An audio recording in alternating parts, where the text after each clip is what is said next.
was standing in the back hallway of a catering hall when I heard my wife of 31 years tell someone on the phone that I wouldn't be a problem much longer.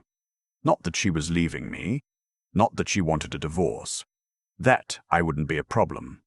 I had driven 40 minutes to surprise her. She had been coordinating our grandson's birthday party at Riverside Event Hall in Dayton, and I thought I'd show up early, help her carry things, maybe take her to dinner after. That was the kind of husband I tried to be. That was the kind of man I believed I still was. The woman at the front desk, older, soft-spoken, name tag that said Dolores, had seen me walk in and held up one finger before I could call out my wife's name. She came around the desk, quickly, quietly, and touched my elbow like she was guiding me away from something I couldn't yet see. She leaned close and said, "Sir, give it a minute. Your wife is in the side room on the phone. I don't think you want to walk in right now." I looked at her. She looked back at me with the kind of expression that doesn't need words, the kind that says I'm sorry before you even know what you're sorry for. I stayed. And 30 seconds later, I heard everything. My name is not important. What I'm about to tell you is, I'm 63 years old. I retired 2 years ago after 35 years running a mid-sized commercial roofing company in southwestern Ohio. I started it with a $12,000 loan from my father-in-law and a used truck. By the time I sold the operational side of it, we had 42 employees and contracts with 3 hospital systems. I kept a small ownership stake in the holding company.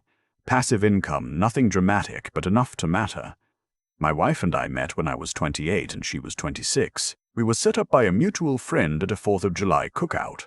She wore a yellow sundress and laughed at everything I said, even the things that weren't funny. I asked her to marry me 11 months later in the parking lot of an Applebee's because I'd planned to do it at the restaurant and then lost my nerve and somehow the parking lot felt more honest.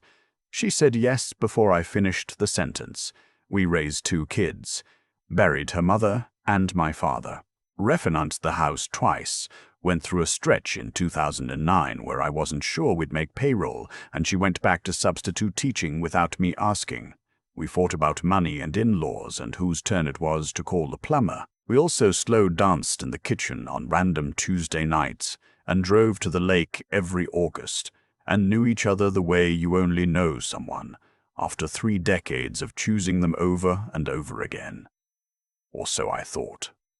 The side room at Riverside Event Hall is used for private meetings. It's just off the main corridor, separated by a hollow door that does almost nothing for sound. I stood near the hallway intersection, Dolores beside me, and I listened. My wife's voice was measured, calm, the way she sounds when she's handling something she's been planning for a while. She was talking to my son-in-law. I want to be precise about that because it matters, not a stranger, not some outside party. My son-in-law. The man who married my daughter 8 years ago, the man who sat at my Thanksgiving table every year and called me by my first name, and once helped me reshingle the garage roof on a hot Saturday in July. "That man," she said, "he keeps forgetting things. I've been keeping a list. The doctor appointment is Tuesday, and I've already talked to the office about what to document." A pause. "Because if we can establish a pattern, we can petition for a power of attorney. Full, not limited. He won't understand what he's signing if we time it right." Another pause. "I know it sounds harsh, but we have to think about what happens to the holding company stake if something happens and nobody has control. You and Melissa deserve to be protected."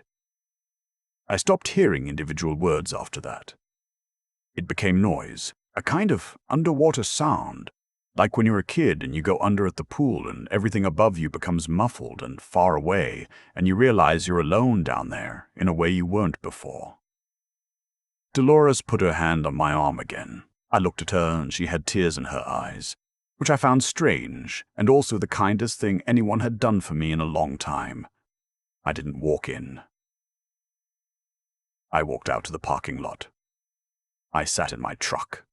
I called nobody. I drove home. I want to tell you what that drive was like because I think it matters. It was 40 minutes of complete silence. I didn't turn the radio on. I didn't cry. I didn't rage. I just drove and thought and felt something I hadn't felt since I was a very young man. That specific sensation of the floor disappearing beneath you. Not falling, just the floor. Gone. Here is what I kept returning to. The forgetting she mentioned. She wasn't wrong that I'd been forgetful lately. I misplaced my keys twice last month. I called our grandson by our son's name at Christmas. I forgot a dentist appointment in November. I mentioned it to my doctor at my last physical, and he said it was consistent with normal aging and stress and that my cognitive screening was fine. He was not concerned, but she had been, or she had pretended to be. Or, and this is the part that took me weeks to untangle, she had taken something real and small and turned it into a weapon, and she had involved my son-in-law.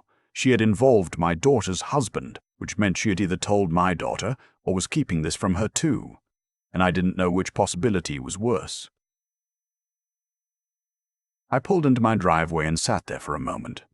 The house looked the same. The flower beds she'd planted last spring. The flag by the front door I put up after my father died because he was a veteran, and I wanted to honor him somehow. All of it exactly the same. Nothing is the same. I went inside. I made coffee. I sat at the kitchen table. And I started thinking very clearly for the first time in a long time. I did not confront her that night, or the next day. I want to be honest about why. It wasn't weakness. It wasn't fear. It was the recognition that I had one chance to do this right, and that doing it right required patience I had never been asked to have before. I had built a business. I knew what it meant to have information and use it at the wrong moment. I knew what it meant to react emotionally in a negotiation and lose something you couldn't get back. What I had heard in that hallway was the beginning of something, not the end, and I needed to understand the whole shape of it before I moved. The next morning, I called my personal attorney. Not the firm we'd used together for estate planning, a different one, a man I'd used years ago for a contract dispute, someone my wife had never met and whose name wasn't in any of our shared files. His name was Alan, and when I told him what I'd heard, he was quiet for a moment and then said, "You did the right thing not confronting her. Come in tomorrow." Alan explained several things I didn't know. In Ohio, a petition for guardianship or power of attorney based on cognitive impairment requires documented medical evidence. A single doctor's assessment isn't sufficient if there's a contested claim. More importantly, if I had signed anything, any document, any financial instrument, under circumstances that could later be characterized as diminished capacity, that signature could potentially be challenged. I had signed nothing recently, but my wife had scheduled a financial review meeting with our shared accountant for the following Friday. She had told me it was routine, a yearly check-in. I called the accountant myself and asked what documents he was expecting me to sign. He mentioned a reallocation of the holding company interest, a transfer of controlling authority to a joint family trust. He said my wife had set it up weeks ago and assumed I knew about it. I thanked him and said we'd need to postpone. The next 2 weeks were the strangest of my life. I came home every evening. I sat at dinner across from my wife of 31 years. I asked about her day. I complimented the pot roast.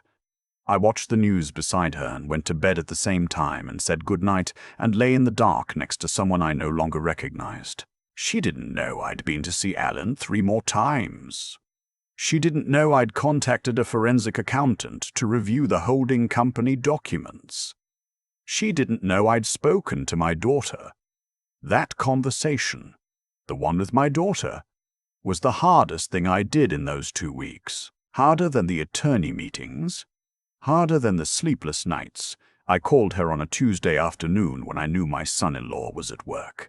I kept it factual. I told her what I had heard.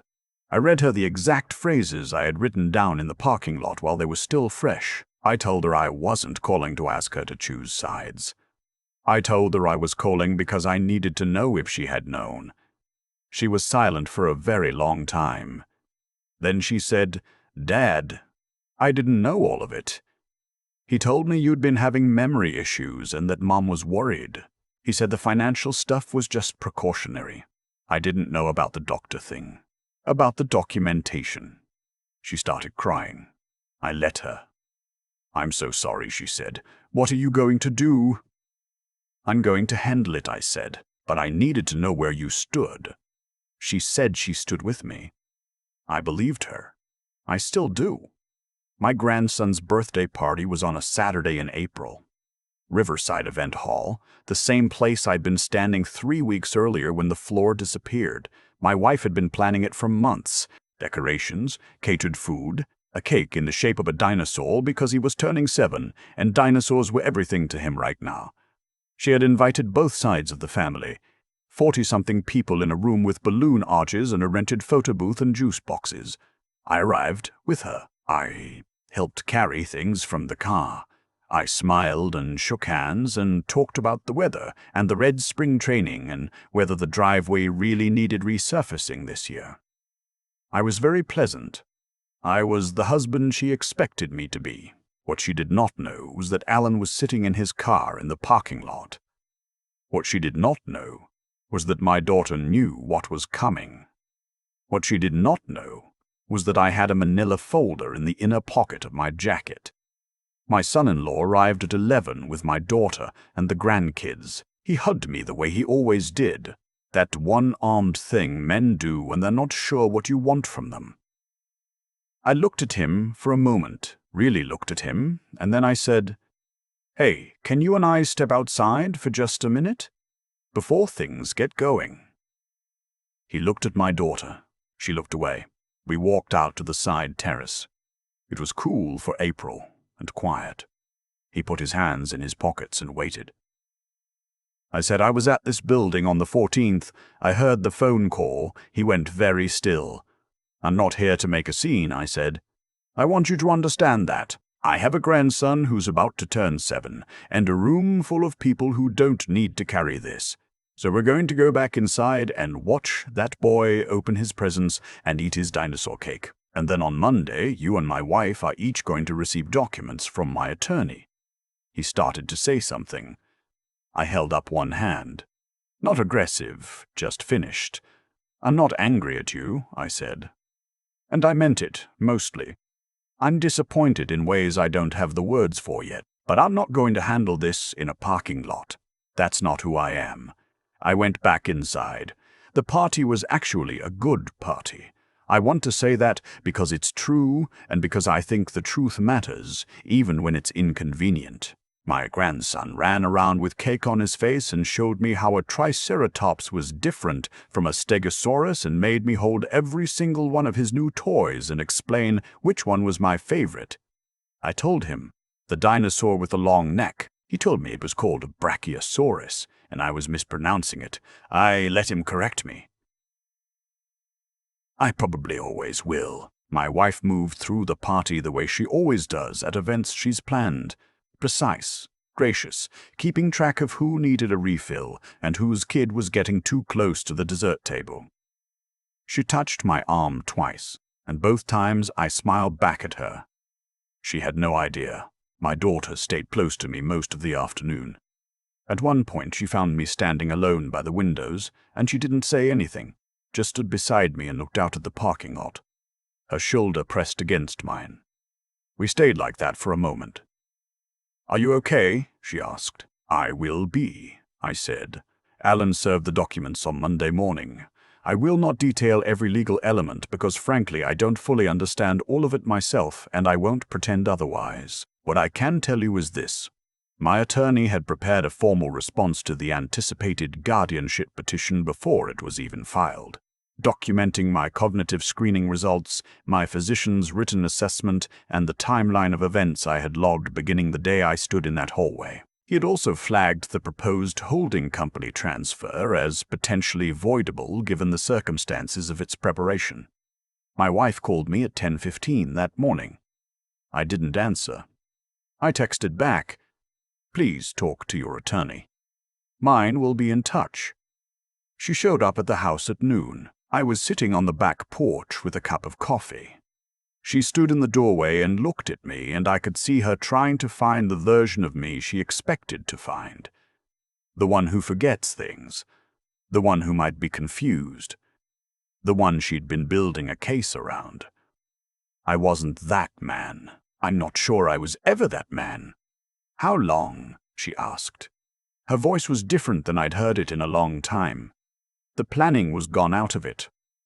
What was left was something rawer. The 14th, I said. Right here in this building. Dolores at the front desk. She asked me to wait. She sat down in the other chair. I let her. We talked for 2 hours. Some of what she said I believe. Some of it I don't. She said she was scared. She said she was scared she watched her own father lose his mind in the last years of his life, and that fear had made her irrational. She said she hadn't meant it to go as far as it went. She said she loved me. I listened to all of it. I didn't interrupt. When she was finished, I said, I believe some of that. I also believe that fear doesn't draft legal documents. Fear doesn't schedule doctor appointments to build a paper trail. Someone made decisions. Those decisions have consequences. She started crying. I handed her a tissue from the box on the side table because I am still, even now, that kind of man. We are separated now. Not divorced yet, but I expect we will be. Alan has advised patience on the timeline, and I am trying to follow that advice, even when it feels like dragging something out that is already over. My daughter and I talk every Sunday. My son-in-law is, as far as I can tell, genuinely remorseful. He made choices he shouldn't have made, and I think he knows it. What becomes of his marriage to my daughter is between the two of them, and not mine to carry. My grandson still calls me every few days to tell me dinosaur facts I didn't ask for. Last week he informed me that the T-Rex had very small arms, but was still the most dangerous predator that ever lived. He wanted to know if I thought that was fair. I told him life doesn't always hand out what's fair. He said that seemed like a problem someone should fix. I told him I agreed completely. I've had a lot of time to think about what I'd say if someone asked me what I learned from all of this. Here is what I actually learned. I learned that love does not protect you from someone's fear. Fear is its own force.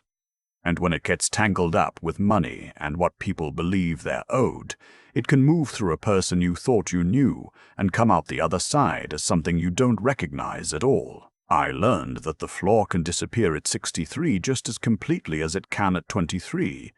And that when it does, what you find out is who you are when there's nothing beneath you. I learned that a woman named Dolores, who manages the front desk at an event hall in Dayton, Ohio, made a quiet decision one morning that changed the course of my life. I sent her a handwritten note afterward. I don't know if that was enough. It wasn't, probably.